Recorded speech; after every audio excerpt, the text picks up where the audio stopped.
As a test engineer, sooner or later you face the question of how many test runs are actually enough. In complex systems, you can never test everything, so your risk management needs a number instead of a feeling. This video is about the confidence level, which is a mathematical statement about how sure you can be with a certain amount of test runs.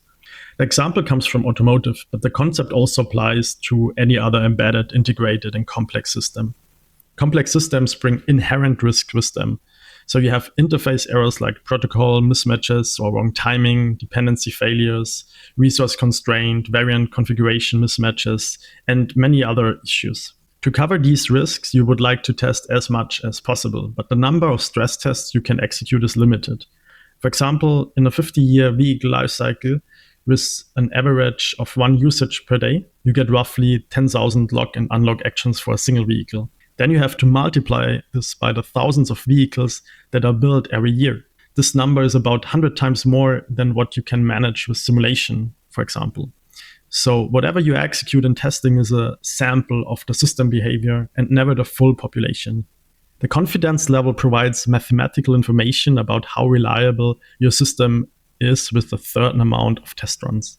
The idea is that your executed stress tests are a sample rate of the system behavior. If a confidence level of 99% is achieved, you can be 99% sure that the system behavior is like the sample.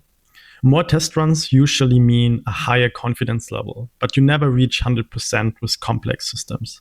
So there's always a remaining risk, and the goal is to know how big it is. One precondition is that the distribution of system under test needs to be checked, because the sample only speaks for the population it really represents.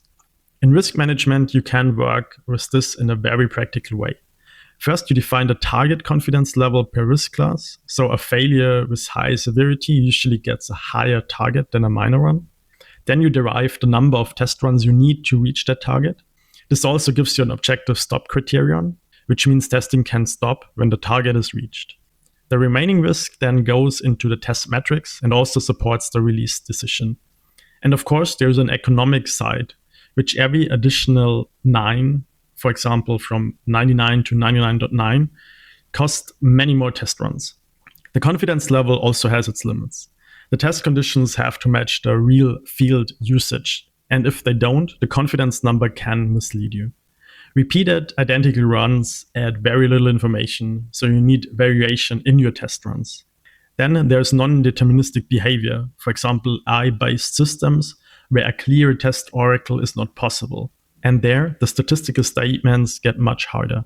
And in the end, the confidence level quantifies the risk.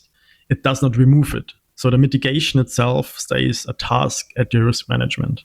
Testing can never prove the absence of failures, but the confidence level makes the uncertainty measurable. Your executed tests are always a sample, so make sure the sample represents the real field usage. For your risk management, you define a target confidence per risk class, derive the test runs, and report the remaining risks. So in the end, the statement, "we tested a lot," becomes, "we are 99% confident." And that is the statement your risk management needs.